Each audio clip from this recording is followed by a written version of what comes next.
We are live now. I guess same old introduction for the pilot episode. This is Chris Fagan.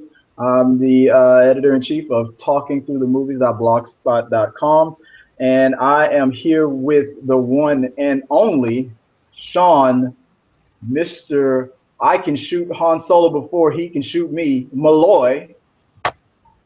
Sean, let him know where you're at, buddy. Coming live from Seabrook. Live from Seabrook, Texas, and we are about to talk about the things in the world of movies and everything that's been going on for the week. It's been a crazy week. Comic-Con that I've never been to. I still haven't gone to a Comic-Con. I'm still a loser. Sean, yeah, you ever been to a Comic-Con yet? No, not yet, but definitely in the future, it's out there for me. We can pick a time. We'll go. That's for sure. I've heard that when you're at, you know what? And here's something else I'm learning for the first time. This is a pilot episode. This is something we've never done before. I thought that what I was going to have to do was switch from your camera to my camera as we're recording, but Google is doing it for me. So that's cool. So when I shut up, then you start speaking, boom, you're the front man. So that's pretty cool. All right. Google has it going on. But no, yeah, we definitely need to go to a Comic-Con. We got to get Joe out there. Joe, like, we got some new news from Comic-Con. We got some leaked footage of Batman versus Superman. Oh yeah, are we gonna go through that on the trailer? I want to talk about that on the trailer segment. Hold up. What'd you say? Almost a 4-minute trailer. And I got to be honest with you, that second trailer, the one they leaked, that just sent it for me in a completely different direction from what the initial, kind of the first initial feelings, what you get, what the synopsis is going to be. It's almost like they flipped it around. In the first trailer, it was kind of like we kind of see Batman being the bad guy, and now it almost kind of flip-flops to where it shows that Batman is kind of becoming the villain in this. Maybe not the main villain, but he's definitely got some wrongdoing going on in there. Maybe it's just me. When you saw it before me, and you texted me the other day, and I think you and Joe, and you were like, the new trailer just leaked, and I'm like, I was scrambling trying to figure out how to do a reaction video. I wanted to have the trailer, playing and me watching it and whatnot. I still don't have the equipment yet for that. I got to download it, but I couldn't help it. I was like, no, screw this. I can't wait. I'm gonna watch this thing about 20 times before I even get it online. And holy shit is what I said when I saw this trailer. I said, Batman is pissed. Yeah, but he kind of comes off like the bad guy in this one, and maybe not the main bad guy, obviously, because he's Batman. But the first one, they kind of, it looked like Superman was becoming kind of a dictator, and he had people bowing before him. And now they've kind of flipped it around to where they're showing that Batman has become this kind of old, soured, angry individual that just wants to smash somebody. I think he's retired, but when all of that happened with the invasion and Superman, the new threat and all that, I think we finally got a glimpse of him saying, you know what, screw this. This guy could destroy the whole world by himself, and I got to take him. I'm gotta help. I got to try to take him down. I mean, it's that whole that part of the trailer when Bruce Wayne was on the phone and all you see are the lasers going through the building and cutting here and cutting there. I guess that's the fight between Superman and Zod, and that scream. I guess I could only imagine who he's on the phone with. His one of his employees or Wayne Tower. And Wayne Tower.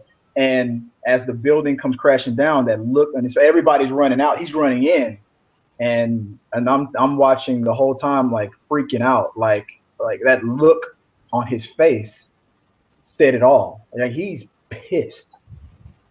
And what did you think about that when you saw I call him Scar, but that part where Alfred was saying, "This man is not our enemy." I mean, think about that for a second. Like,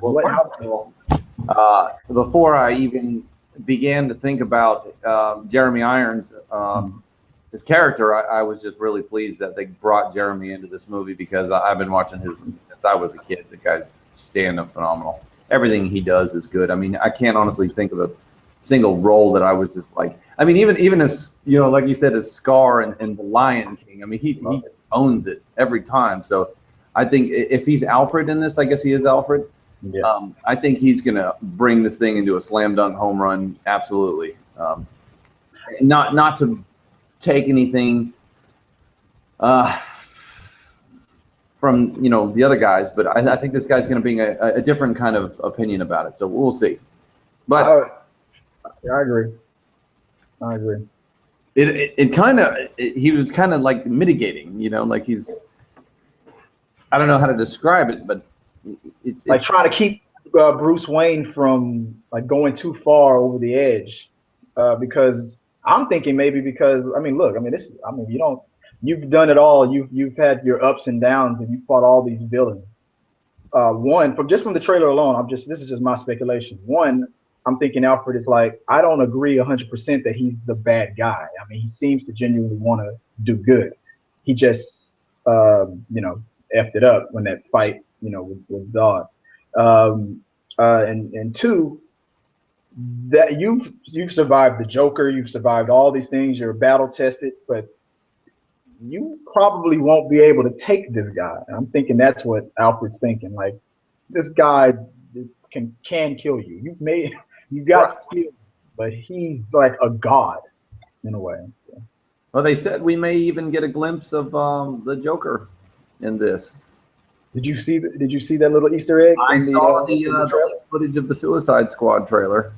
You saw? I haven't seen that yet. I gotta check that out. Very small glimpse of Jared Leto in it, but you could tell that everybody was kind of okay, going through the paces. But then as soon as Jared Leto came on the screen, the entire audience erupted like, "Oh, this is what." I heard that it leaked and it got snatched back out. They pulled it from YouTube. That's probably why some people have seen it.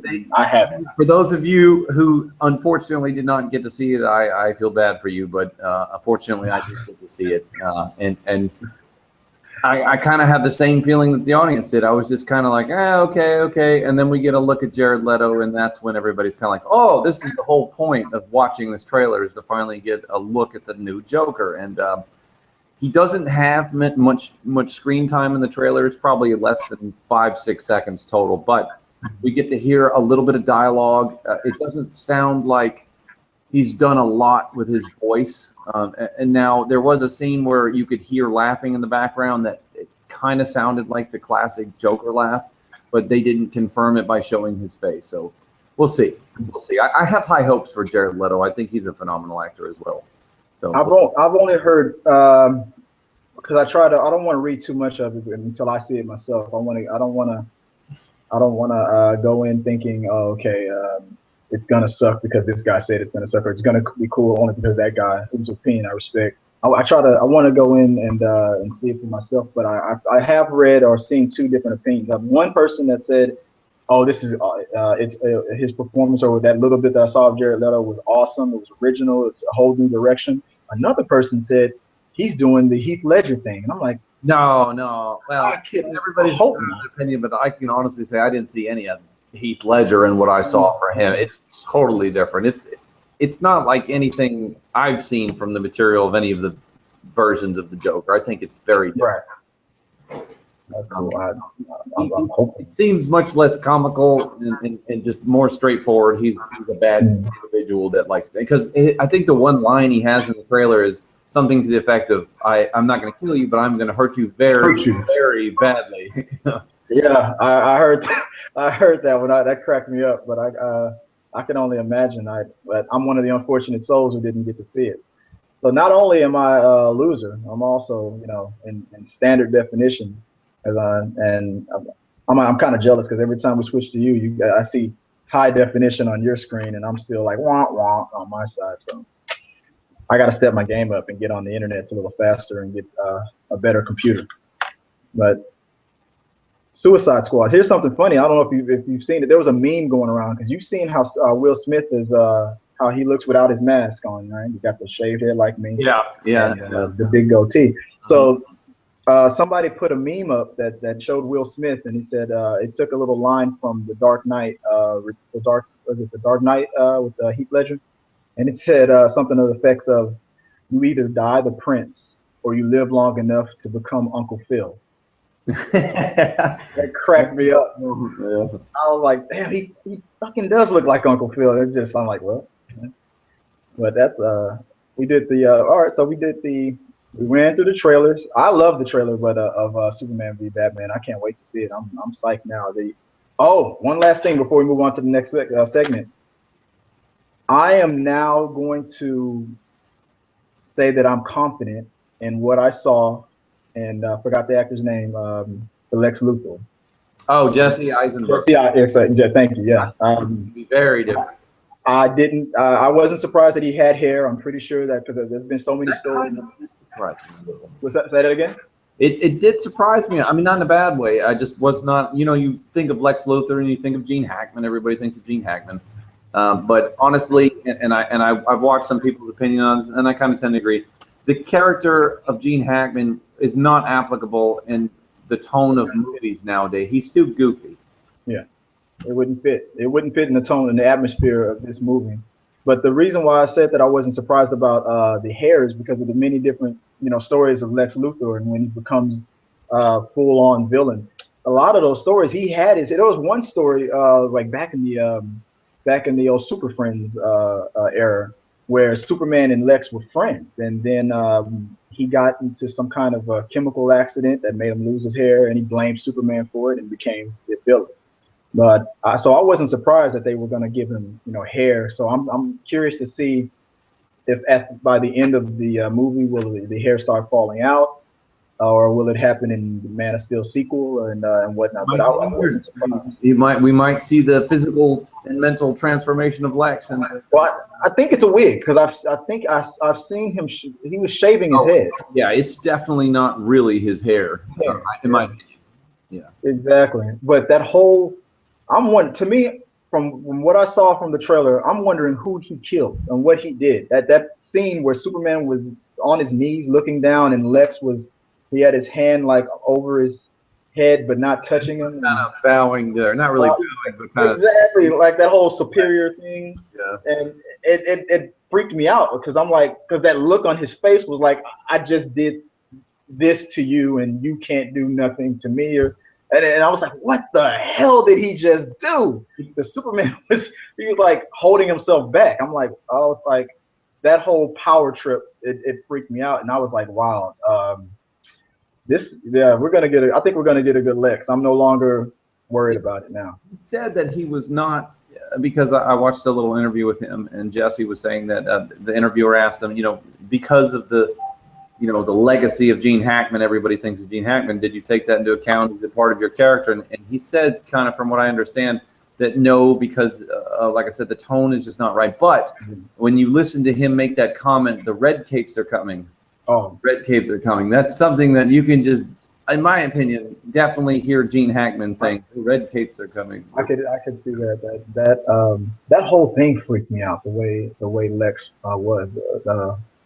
That I don't know. He pretty much, I know he's definitely captured the whole, I know you're a god, but I'm Lex Luthor kind of thing. Like I can still look down on you, and he's just mocking Superman like it's no big deal. Like this dude just took out, on his first day of being Superman, he took out an army of battle-tested Kryptonians who, luckily for him, he had to take out quickly because if Zod would have had a week to absorb his powers, Superman would not have been a threat at all. He had to take Zod out quickly. Kryptonite in the trailer though. And he had kryptonite, so that's what I'm wondering. I'm thinking the kryptonite. He had to have used the kryptonite. That's what I'm thinking. I'm thinking he had him.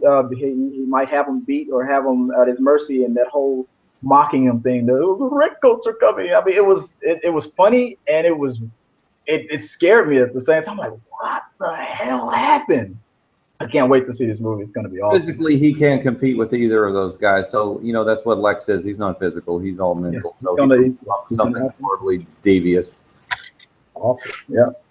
All right. I'm going to move on to the movie news. We're going to go into the world of movies. Usually I do that first, but you know what? I think it was cool that we talked about the trailers first because that's usually how it goes in a movie theater. I'll try to break these segments off as if you were going to the movie. So First you probably see footage or something on the news, on the TV about a certain movie. Then you go to that movie, you sit down, you get your trailers, then you get your movie. Yeah, I get my fixes. You get your fix. But let's see. Here's the story that I came across. I went to according to entertainment.ie. I don't know if they broke the story, but it was first. I first saw that on Twitter on their website. The news that John C. Reilly has signed for Wreck-It Ralph 2, and what Disney is in talks with Nintendo to get the rights for Mario, Luigi, and they're also trying to include M. Bison for the sequel. For the Wreck-It Ralph 2? For Wreck-It Ralph 2. M. Bison. We had Zangief in the first one. M. Bison. What do you think? You're a bad guy, but you're not a bad guy. Yeah. Wait a minute. Wasn't M. Bison in the first one? I think I'll have to go back and check it out, but I know Zangief was, I think. I may be wrong. People may castrate hear me about this, but I think they were both in there. And I think he was in that because they had their little bad guy anonymous meetings, talking about we're bad, but we're not bad. Yeah. So M. Bison was. So I mean, the whole point of them bringing that up and making a deal out of it, because I think M. Bison was in the first one. So the question would be, would M. Bison be the main villain? That could be interesting. It's too bad Raul Julia is not around for that, but yeah. Oh man, Street Fighter movie though. We'll leave it at that. I'm just hoping that World of Warcraft and the Assassin's Creed, will save the video game movie. You hear who they have playing, and I'm sure you have the main actor in the Assassin's Creed movie. Magneto, you mean? Yes. Yeah. And that's the only reason I'm kind of excited about this. I'm not excited about the movie per se, but because he's in it, I'll give it a shot. I like that guy, and I hope they bring him back in the sequel to Prometheus. I thought he was great as David. He's also producing that movie, but he's a good actor. I got high hopes for it. I think World of Warcraft is also going to be pretty good, but who knows? But as far as as far as Wreck-It Ralph 2, I'm thinking that the thing that I'm most excited about, and I know like my son's excited about, he'll probably be excited to see Mario and Luigi on there, because Sonic is also Sonic's in there too? Sonic was in the first one just for a little snippet, but they're thinking that they're going to be a main factor. Now, here's my opinion. I'm going to speculate, because to me, Fix-It Felix reminds me of a bootleg version of Mario. They had to come up with their own original character, but you had Wreck-It Ralph. To me seems like Donkey Kong, and then Fix-It Felix was the little Mario, going there stopping him. So now you have Mario in the sequel. What is going to happen between Mario and Fix-It Felix in this movie? That's what I'm wondering. I'm thinking it's going to be a whole Batman versus Superman, Fix-It Felix versus Mario thing, and then while we're distracted with that battle to the death, meanwhile you got M. Bison in the background about to take over the world, and I think that's the plot. It would be good to see him pull out some martial arts moves in the Wreck-It Ralph. That hammer, and make I can see Fix-It Felix probably hitting Mario with that hammer, and then he makes him grow bigger, like he just ate a mushroom and gave him a 1-up or something like that. And Mario just starts shooting him with a couple of fireballs, and boom, movie's over. So yeah, I got Mario on that one. That's gonna be funny as hell. Now, that's movie news. Anything else you have to that you think about that one? About John C. Reilly? Not so much about Wreck-It Ralph, but a lot of people are gonna argue with me. A lot of people will be in my corner about this. I really do hope that they come up with a sequel to the Step Brothers movie, because I thought that movie was absolutely hilarious between Will Ferrell and Charles Riley. I thought chemistry. Those guys have made several movies together, I think, and I always like when they team up, because they are hilarious together. They just bounce off each other. Why don't they put Will Ferrell in the? They could put him in Wreck-It Ralph, make him the protagonist. Why not? Go for it. Well, he's gonna also. Well, Will Ferrell's coming back as the protagonist to Zoolander. Oh yes, yes. I heard. I heard they're coming up with Zoolander too. I'm a fan of the Zoolander movie. I love that movie. I can. That's one of those few movies that every time you watch it, you start to appreciate it a little bit more. It's kind of like Napoleon Dynamite. It just gets funnier every time you watch it. Exactly. I know that ever since I saw Zoolander, I take very much caution every time I fill up my gas tank. You know, I try to fight the urge to just start throwing gasoline So that all we over. too cannot die in a freak gasoline fight accident. Yeah. What is this? A building for ants? Hilarious. Like, okay, so in the movie reviews, I've already reviewed Terminator, I've reviewed Jurassic Park, and I've reviewed Mad Max. But out of those three movies, let me do it this way. Which one is your favorite? Oh. Yes, Dan's puppet. Yes. Didn't see that curveball coming, did you? No, I didn't. Honestly, I would say I probably had the best time watching the Mad Max movie out of all of them. But I'm gonna go ahead and just say it out loud. I don't care what the people have been like, the ones that are just completely bashing the new Terminator movie, and maybe it's just because I'm partial and I grew up watching the Terminator movies. But it's not it's not the classics like the first and second one is. Right. But I thoroughly enjoyed watching that last Terminator movie. To me, it felt a whole lot more exciting to go and see Part 3 or that crap Salvation. I really didn't care. Which was this close to starring China from the WWE as the villain. That woman was almost China. 3? China, the wrestler, was almost cast for that movie. I didn't care for the third one. It felt like it was just a pitch to get some money, and the story was garbage. Arnold looked spectacular, and he gets, he does what he does and gets in shape. But I don't like Nick Stahl and Christiana Lopian or whatever her name was.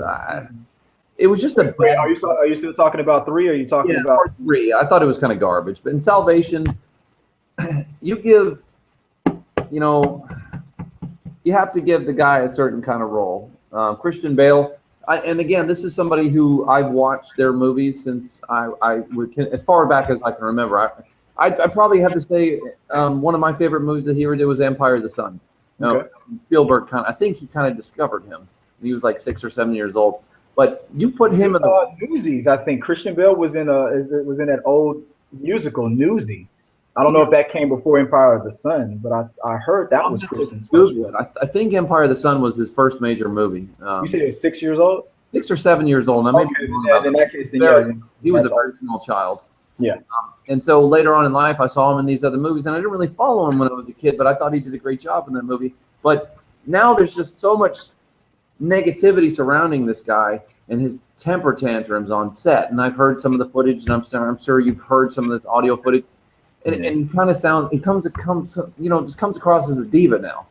And I love the Batman movies. I love him in the Batman movies, but it's hard to watch him now without just kind of remembering that I heard he's working on it, and I think he's did a lot of. I don't want the guy to fail. We'll see. I don't have any hate in my heart for Christian Bale. I just hope he resolve some of these. Learns to tone it down. I read an article where he it was after Ben Affleck was cast as the new Batman, where he figured that, man, you know what? I probably shouldn't have retired. I probably should have kept it going. I could have been a part of this. What did you say? He turned down I think it was, and don't quote me, I think it was $50 million. $50 million. That's the rumor. I don't know. I mean, for all we know, they could have just inflated it just to make it sound that he just walked away from a shitload of money like an idiot. But he stuck with his convictions. I gave him respect for that. You're like, no, he wanted to respect what Nolan was doing, keep it confined in this 3-movie little bubble, and say that this is a world where the aliens and the supernatural doesn't exist. And if Bruce Wayne really existed, this is how it would probably look or come out.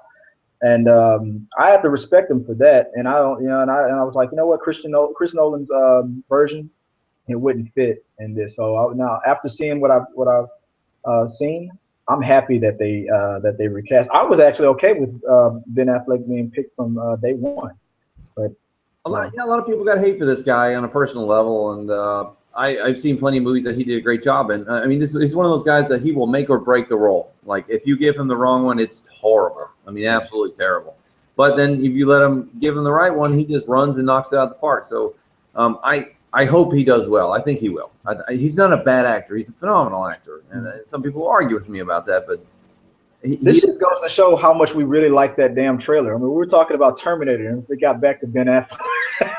But like we were talking about the Terminator, I think that the new one, I think probably one of my biggest problems with the new one is I probably would have made it another 20, 30 minutes longer to kind of expand into it, making it like a 2.5 hour movie, because it's like a tentpole picture, a big budget AAA top shelf platinum movie. So you need to give it 2.5, 3 hours long and really delve into it. The villain, I'm sorry, guys. That guy, every time he came on the screen, just irritated me. Like, I don't know if the actor himself, or the fact that it was John.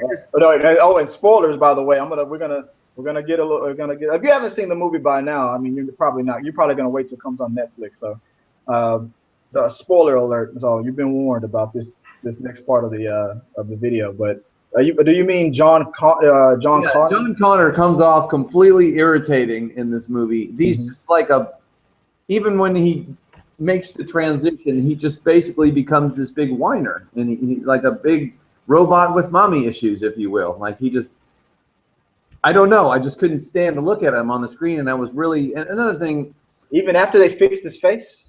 Yeah, it was just something about that guy. Just I really wish that they had cast somebody else for the part. And again, I may be alone in this, but it was a natural reaction. How awesome would it have been if Christian Bale would have played John Connor again? That would have been awesome. Maybe so. And another interesting choice of casting, the T-1000. I don't know where they were going with that. Dude. Okay, yeah. All right, now let me give my 2 cents, whatever it's worth, about that. Now, the one thing I did like about the new John Connor Terminator was the fact that he was the hardest to kill out of every Terminator villain. He was tougher than the T-100. What is Schwarzenegger model? The T-1000 is the liquid metal guy. Yeah. Schwarzenegger is the T-800. Yeah. But John Connor was a whole different beast. He even gloated about it in the movie. Like, you don't have enough bullets in the world to take me down. 3,000. And exactly. And I'm thinking, I had to agree. That was the one thing I liked about it. The fact that, I mean, going in, I knew that they were going to try to do a Days of Future Past thing and try to erase what happened with the third one, the one that people don't like. And they were trying to do that. And somewhere down the line, I don't know where the writers were going with it, because it was like, okay, you're erasing the stuff we all hated. Good. And let's move forward. Then when they moved forward, they started erasing things that worked in the first and the second. I'm sitting there like, what the hell?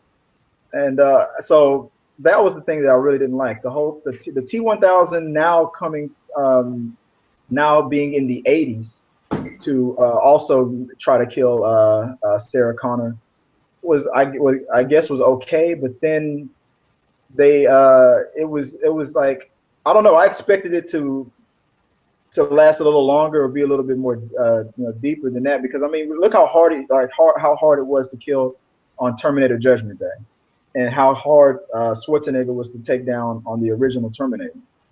But because we were trying to get to John Connor, it was like we took out a T-1000 almost like that. Like, right, it was very, very quick. Yeah, and I guess it made sense, because I mean, you remembered what you had to do to kill him, and then you go back and you set up a trap.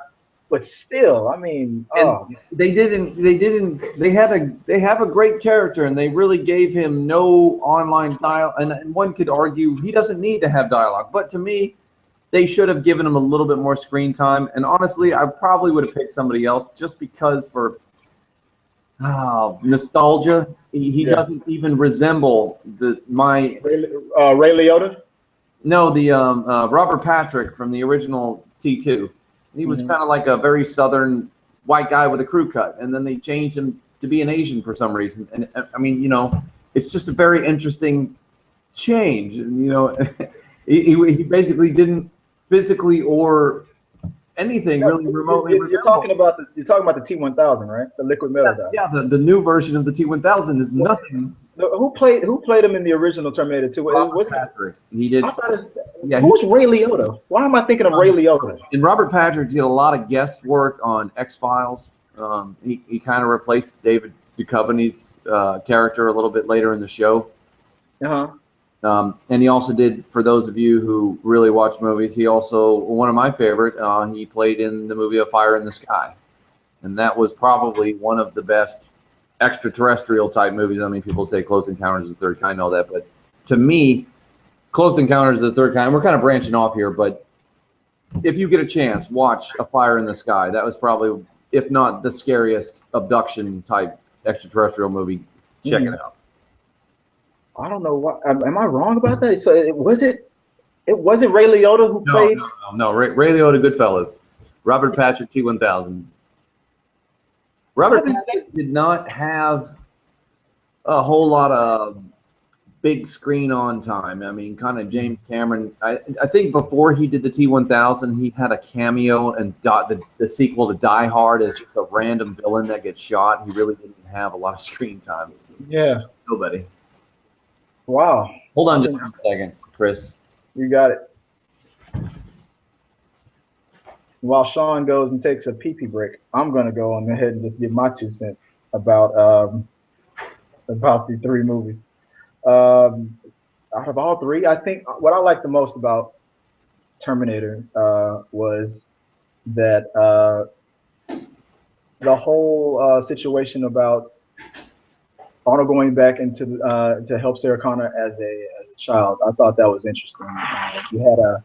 You had for the first time, you had like an emotional Terminator. So I don't know if it was because of over time that that Schwarzenegger's 800 model just learned to be more human, and then in a way became human. I thought that was interesting. I'm curious to see how where they're going to go with that. The one thing I hated about Terminator, I liked the movie, but the one thing that bugged me, it wasn't John Connor. I kind of like John Connor. I thought they could have did better with making him a villain. But here's what I didn't like about John Connor. The whole way that they just totally murdered the whole no fate but what we make for ourselves. They took that line, which was real cool, and just went too far with it and said, okay, I'm gonna tell you what I mean when I say there's no fate but what we make for ourselves. You can send a Terminator back in time to kill my mother and try to kill me as a child to prevent me from leading the humanity. You can also take me and make me try to kill my mother and prevent me from being born. And he didn't even think about this when he was trying to do it. So the whole rules of time travel and alternative realities and stuff, it didn't apply. It's like, I'm such a badass, I'm gonna kill my mom, prevent myself from ever being born, and it isn't gonna do a damn thing to me. That's how tough I am. That was like weird to me. So I didn't know why they were going, what they were going with that whole thing. But because you're used to seeing movies like Time Cop, where like the same matter can't occupy the same space, but yet the young version of what's John Connor's father's name? Race. Yeah. He can just be around his younger version. So I don't know. I guess I was just thinking too much. That was the problem. The movie, I wanted to shut my brain off and watch things blow up and just enjoy myself. Then when they try to erase something or tweak something and whatnot, then you had Schwarzenegger trying to explain it. And then all of a sudden I felt like I had to be Bill Nye the Science Guy to understand what the hell was going on. And I was like, okay, I had to turn my brain on and then off and on and off. I was like, come on, man, just blow something up. That was the one thing that kept bugging me through the movie. It started to get very interesting at the end, and then they just kind of shut the movie off. When he was upgraded, and you're like, oh, all right, something's going on now, and then they just that was interesting. The movie ends, and then you're like, they do it because they're setting it up for a sequel. But unfortunately, I think that this one got bashed so badly, and I don't think it made a fraction of what they thought it was going to make. So I'm hoping for a sequel, but I'm not holding my breath on that. I'm hoping for a sequel because now I'm interested in seeing because the upgrade made sense. If the villain was the main villain was that hard to kill, they took him down. Okay, so that means now Skynet's going to have to do something even more. So it's not going to take an 800 to take the next one out. So him being a 1000 now made a lot of sense. The one I like, I've seen all three: Jurassic World, Mad Max, and Terminator. The one that was the most of an adrenaline rush was Mad Max. I mean, from the rooter to the tutor, it was just. I'm like, you're sitting there like, just like, oh my God. I know you like those random guitar playing pictures. Oh, no. The fact that dude couldn't see and he's just laying there on his little hammock and all of a sudden, everybody revs their cars up and he's like, he just, as if he's like, I felt like throwing like money into a hat because that dude was always on point. He was suspended by cables, just kind of leaning into it, playing his guitar. Exactly. Like, I'm doing my part, Like post-apocalypse, you don't have a stereo in your car, so you just bring this big-ass moving stage.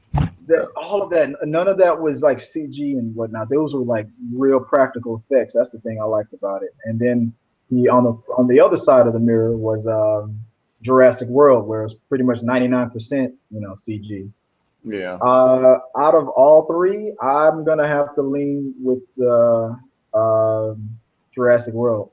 I think I'm still on the fence of which one was the better movie. I'm probably gonna go back and forth because Mad Max and Jurassic World were just two awesome movies, but very different. Very different. Very different. And the reason why I'm kind of giving an edge to Jurassic World, not because it's like making all this crazy money, but because that it is. Mad Max making squat.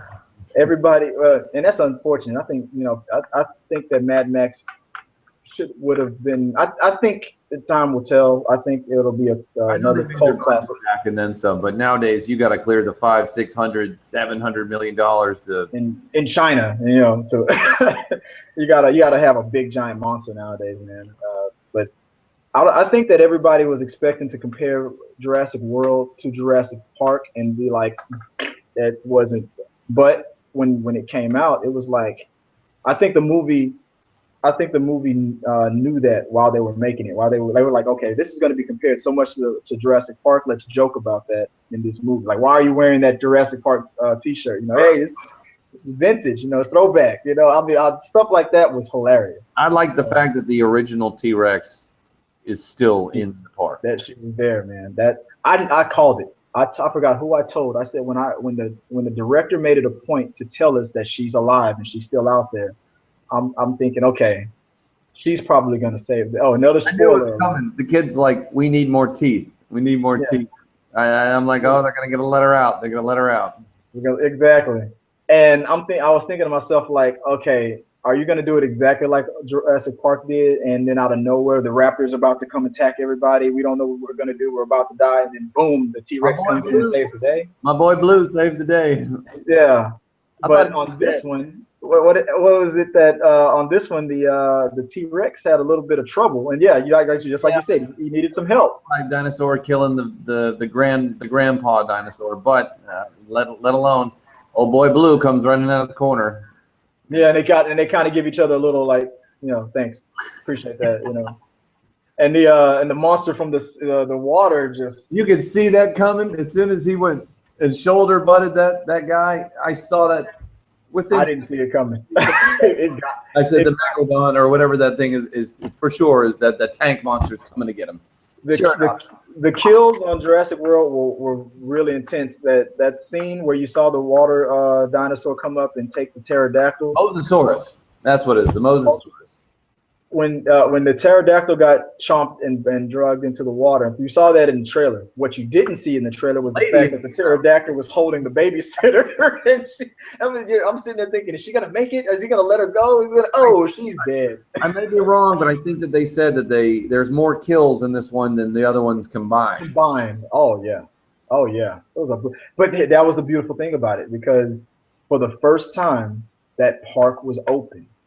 And that to me was the best thing about that movie. Let me ask you this. With all of the secrecy and all of these abilities that the Indominus Rex had, they only really did one scene in the movie that, or actually two, I guess, because the pen scene where it has the ability to, cloak his body heat, and then the camouflage scene. But then they kind of just, that's it, and now he's just like a big T-Rex. They didn't really go further into it, and I kind of wanted to see a little more of that. I was surprised when they said that they used raptor DNA. I swear through the whole movie, I was thinking that they were going to say they used human DNA. But then raptor DNA kind of made sense because through every movie, you're pretty much being told that raptors are pretty much like the smart, like the dolphins of all the other dinosaurs, the smartest of all. Yeah, if the dinosaurs would have survived, there would be raptors walking around like driving cars and having jobs and paying. You gotta appreciate it though when Vincent D'Onofrio, or I may be wrong, guys, here about Vincent, the bad guy, who seems to always play a bad guy in these movies, gets his piece of the pie at the end. Oh, Kingpin. Oh yeah. I was waiting for that guy to get his piece, and it was good. The brilliant part about that scene was the fact that it happened in the middle of his villain rant. That never happens. You usually let the villain finish his thought and then boom. It's his plan right out in the open. Yeah. He's like, and another thing, boom, raptor. That was hilarious. And then he's trying to convince the raptor not to kill him. Like, hey, we're on the same side. It's all good, baby, and no. Well, he was trying to pet them earlier in the movie, and that you could tell they were shaking in their harnesses. They just wanted to take him. Oh yeah, not a good guy. But that Daredevil though, he's crushing it to me as Kingpin. I'm loving that. But that's a different topic. But also wrapping it up.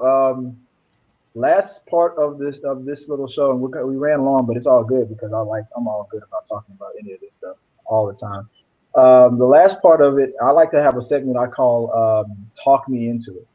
And I don't know if you thought of anything yet. If you can think about a movie that you've seen that a lot of people might not have seen, that you want to spread the word and show a little love.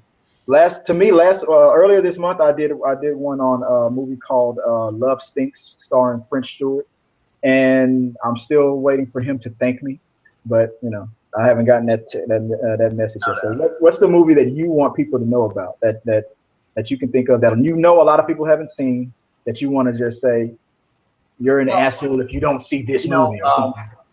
And the movie I'm going to pick, and the reason is because when I went and saw this as a kid, I had never been so floored by a movie that it was just an epic experience from beginning until end. And again, some people hated this movie and a lot of people loved it, but this is one of those movies, and I stand by my decision, I think deserves a remake with the modern technologies, and the guy who made it originally, I think could maybe not do a remake, but further expand into it, or hand the reins down to somebody like Neil Blomkamp, who does District 9 and all that stuff. I think he could be perfect for this movie. And it would be a throwback to my movie, The Abyss, which originally was a James Cameron movie.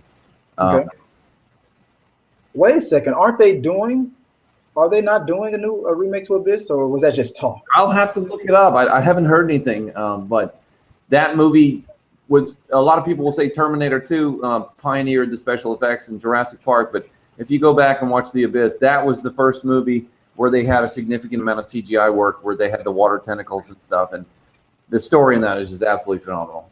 And the movie's like, almost 3 hours long. Not 80% of it takes place under the water. And for those people who are into underwater movies and dive movies and things like that, it was absolutely incredible. I mean, it's classic vintage James Cameron. I mean, he had to pioneer technology just to shoot the movie. He shot in the world's largest underwater set in the bottom of a nuclear reactor, if I understand correctly. And the set stood in place up until a couple of years ago. You can go on the internet and see photos of the old tank. It was the world's largest water tank. It was just absolutely gigantic, and they had to come up with a new kind of helmet system to be able to communicate underwater instead of hearing that every time they talk with the air coming out. But that again, and then after that we had Terminator 2 from him. But that's my boy. James Cameron's my boy. And the next we have to look forward to is obviously the sequel to Avatar. Which is coming out, 2017 now? Yeah, I heard they pushed it again. Probably more like 2 years, maybe 3 years. So, but the good news about that is that it'll be officially, a year after year after year when that they start coming out. It's just that sequel though. It's just the thing that they've been scrambling to try to get out. But I heard that they shot footage down in the Marianas Trench for that movie, which I'm really excited. I like underwater stuff, so we'll get a chance to see the deepest part of the section of the entire ocean. So. Cameron has a hard on for oceans. Yes, I've noticed that. They should have gotten Cameron to do the Aquaman movie. Think of that. That might be kind of interesting. That yeah. I gotta be honest with you. You've been reading about Aquaman, I hear. A little bit. Now I mean, not as much as I should be. I think he raped and brutalized the Conan movie. Did you see the new Conan movie? I still haven't seen it. Yeah, I probably won't. I heard the first scene was awesome, and then it just went downhill from there. Ugh. I'm sorry, guys. That Conan was a stinker. It was really bad. But now we got Schwarzenegger coming back as King Conan now. Now, there's news that that he's going to do a sequel to the original Conan. He's the king. He's going to be old. Like I'm sure he's going to be like full beard, on the throne and whatever is going to come his way. After maybe it kind of reminds me of what I heard on what I saw from Riddick. After he became the king of the. They're making another Riddick movie. No. I mean, it kind of hearing from what they're going to do with the Conan movie, King Conan. To me, it reminds me of what they did with Riddick. How first it was pitch dark or pitch black, then Chronicles of Riddick, and then at the end of Chronicles of Riddick, when he took control of the necromanders, right, and he became the king, and then something like that. That to me is kind of like what it reminds me of. Okay, now Conan's been the king for all these years, and he's old now, but a new threat is coming at him. I'm sure maybe somebody's probably going to come for his throne or something like that. I don't know if they're still in talks or if they've greenlit the movie, but that's the rumor that they're working on a King Conan for Schwarzenegger. I don't know if you heard about that, but yeah, that's.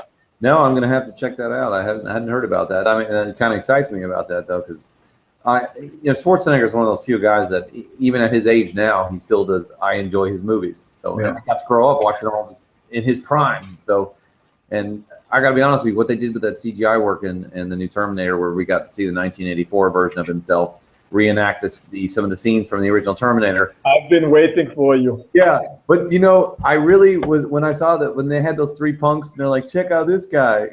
I don't know if you're aware, but Bill Paxton was in that original scene and was one of the punks, and he just kind of stole it. And the guy kind of looks over, he's like, wash day, nothing's clean. That scene, that was probably one of the best parts of the movie. So when I couldn't remember, and I knew that we're going back to Terminator 1. Yeah. And whatnot, but for some reason, and I've seen Terminator 1 a bunch of times. You know what? I might have to watch it again tonight just for fun. But to me, the best one was when Terminator 2, when he goes into that biker club. That was I need your shoes. It was at your boots and your motorcycle. that was the funniest one. I don't know why I thought that's what was going to happen, but then I had to remember. I was like, oh no, that was Terminator 2. So I was looking for the biker. I forgot that on Terminator 1 they just bumped into the three guys. Did he say the same line? I need your clothes. I can't remember. Yeah, there was a little bit more excessive cursing, and they actually cut the scene right where he says you won't be needing clothes. He actually proceeded to pretty nastily kill one of the guys, and then the other ones submit and throw their clothes at him. Yeah, that was definitely edited. The first one was a lot gorier in that scene, and I think they dropped the F-bomb, and I don't remember if they dropped the F-bomb in the new one, but they were cursing at him because he said, give me your clothes now, and they pulled out their knives, and you get to hear Bill Paxton start cursing. I love all Bill Paxton movies. The guy's a knucklehead, but like That's another thing. I would love to see them remake Weird Science. Like, I don't know if you remember seeing that. Would be awesome.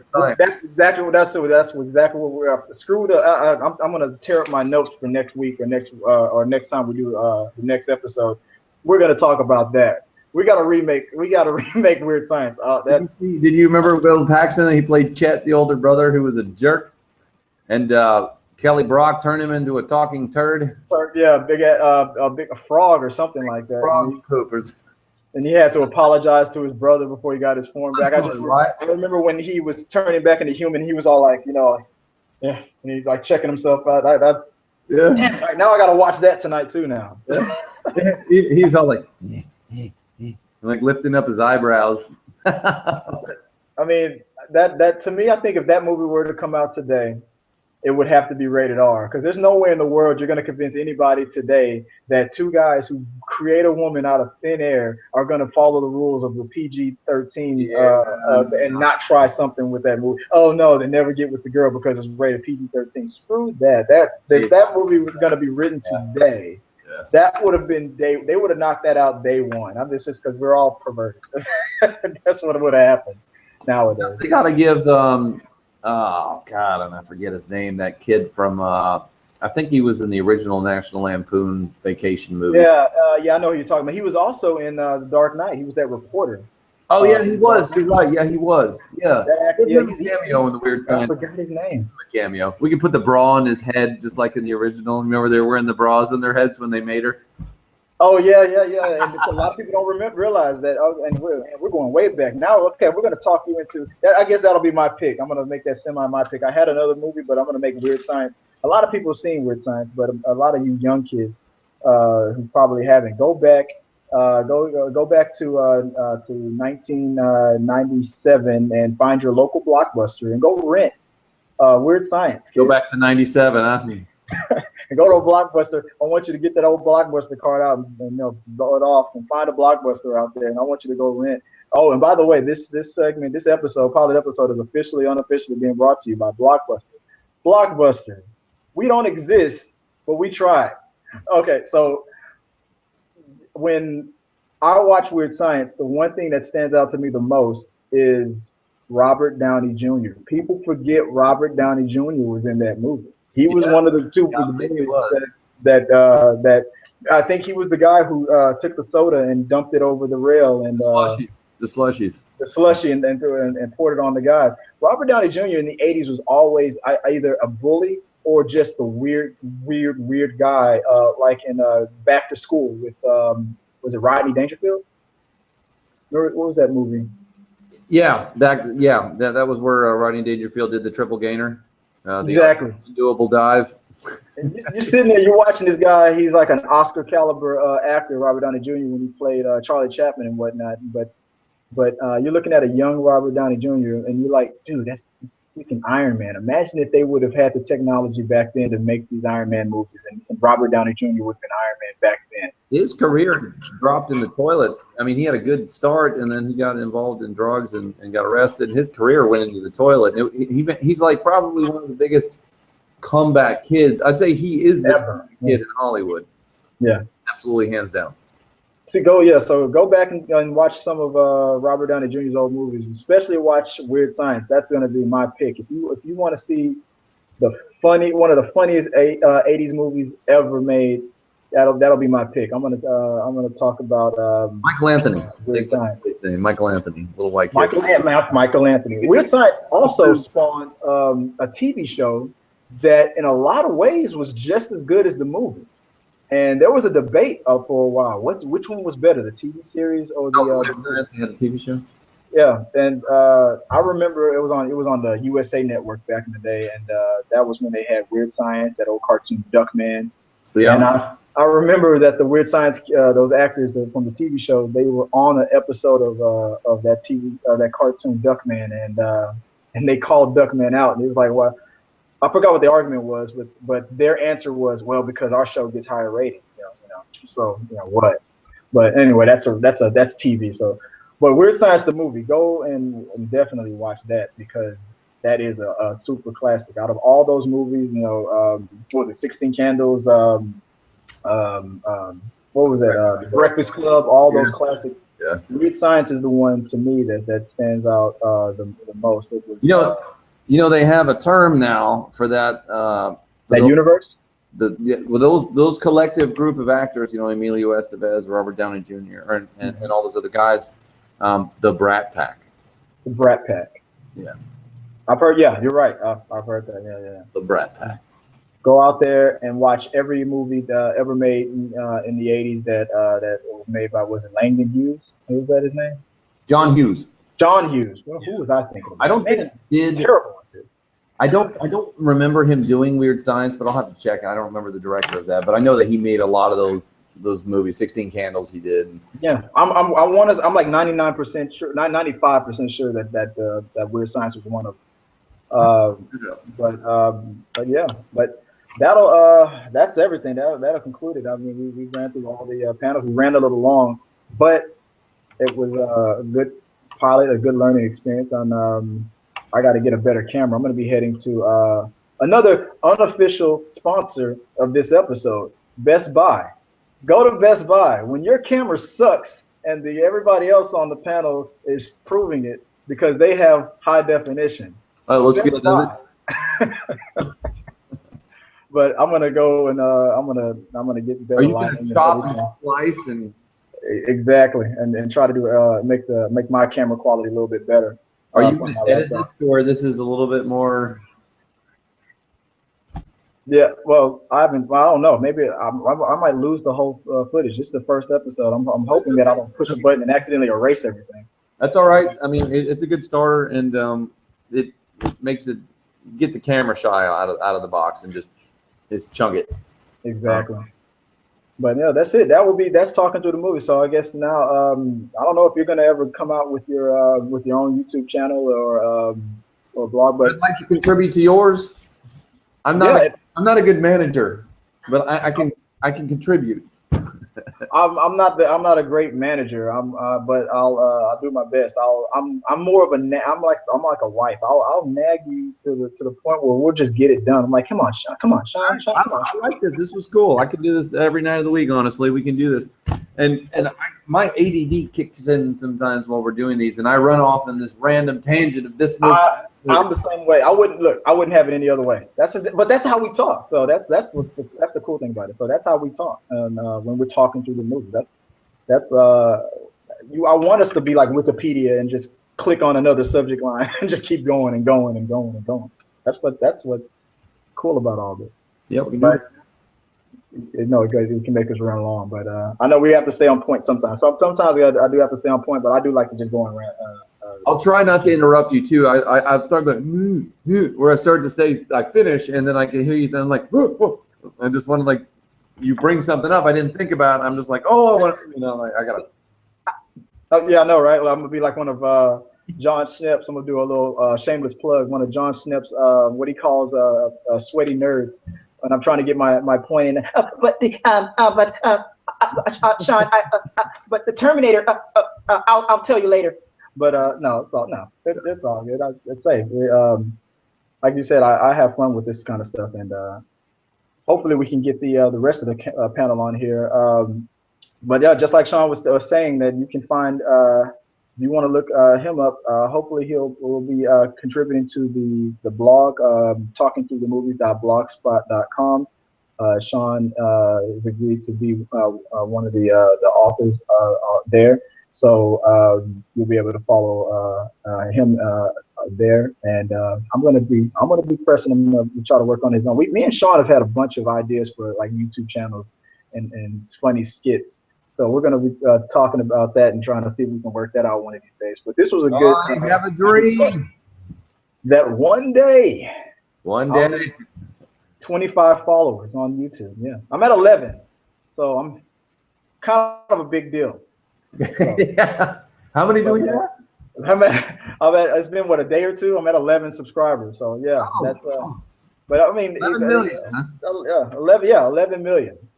11 million. When you don't want to work anymore and just want to stay at home making videos. Did you read the article about PewDiePie? PewDiePie was saying that he was saying the money wasn't a big deal, even though like I think this year he pulled in like something like $15 million, and He gets paid $15 million a year to play video games at his house, non-competitively. I think that would be pretty doable. And so begins the feud between talking through the movies and PewDiePie. Yeah. If you want to contribute, he can. If he says money doesn't really make him happy, take some weight off his shoulders. Okay, there's a message to PewDiePie. If the money really doesn't mean anything to you, then you can invest a good chunk of that money that wasn't, you know what? That reminds me of I'm gonna say one last. That reminds me of an episode of Friends when half of the group were saying, we're always being invited to these expensive things we can't afford, and the other half of the group is like, well, we don't really ever think about money, all that as being a problem. And then the other three, the first three were like, well, that's because you have it. Right. And so it bugs me sometimes when people don't realize that they have to be called out on that. Oh, the money doesn't mean anything to me. Yeah, it wouldn't mean anything to me if I was getting $15 million a month. Yeah. Money doesn't buy happiness, but it keeps the lights on and food in your stomach. Yeah. And yeah, exactly. So speaking of which, I'm gonna go back and I'm gonna make me another tuna fish sandwich, and I can't wait to get to that. And if there's something specific you want to talk about, and just send me like a text or something before, and it'll help my scatterbrain kind of focus in on not shooting off their directions. Well, I'm gonna keep this as a pilot episode, guys. I know if you felt like we ran long, it was fine. But I felt like I was kind of like, that's fine. I'll try to do better on as being the I guess the quote unquote hostess and with the mostest and trying to keep it on point. But I get like that too. So I enjoy talking. We've been talking about stuff like this for years, and we get into our own world. We'll try to compartmentalize it and be better on timing and whatnot in the future. And 10 seconds. Your opinion on this? Go. Exactly. Quick little. Bootleg. But so that's my Snap impression. John Snap, if you're out there, please don't sue me because I'm a huge fan. I know that's your shtick. But as far as me, you can find me on the blog talking to the movies.blogspot.com on this channel, and lurking in the shadows, because that's where you can always see me. If you have any questions, comments, or concerns, anything you want to say about all the topics that we talked about, just shoot it to this channel. Let us know what you think. As I always say, let's keep talking. And anything else you want to say, Sean, before we sign off officially? Keep going to the movies. Keep going to the movies and going to the movies. Exactly. Going to on demand, and it seems to me like we're losing the whole going to the movies. Get your asses off the couch. Go to the movies. Support the movie industry. Exactly. Don't be like Mr. U-Ball and be mad just because we didn't all go to his movie, but and hate on the people that we are going to see. But that's a rant for another day. But yeah, that's a good message. I say keep going to the movies. Don't think that this on-demand stuff is going to replace the movie-going experience. Nothing is going to replace that. I'm never going to stop going to the movies. And on that, I'm gonna say good first pilot, and let's try it again next time. What do you think? Tomorrow we're gonna try the official episode 1. Maybe we can get the whole group in here. Yeah, actually, and I won't be stuck here at the office tomorrow. So yeah. Oh, by the way, I forgot to tell you guys, Sean is actually on set in a apocalyptic future where zombies are all around him. He's actually bunkered down, so he's going to be busy with that for a while, and so hopefully we'll see him tomorrow. But let me know, and whatever time you want to get started, we can do this every day. And I promise I'll try to do better. I'll keep it. I don't know how long we've even ran. I have no idea, and I don't care. Tomorrow, I'll try to keep it at a certain time. I'll take you up on your idea. 10 seconds, boom. All right. After that, but I appreciate you helping me out on the first one. Let's schedule for next time, and like I said, Let's keep talking. All right, Sean. Thanks, brother. Later, Chris.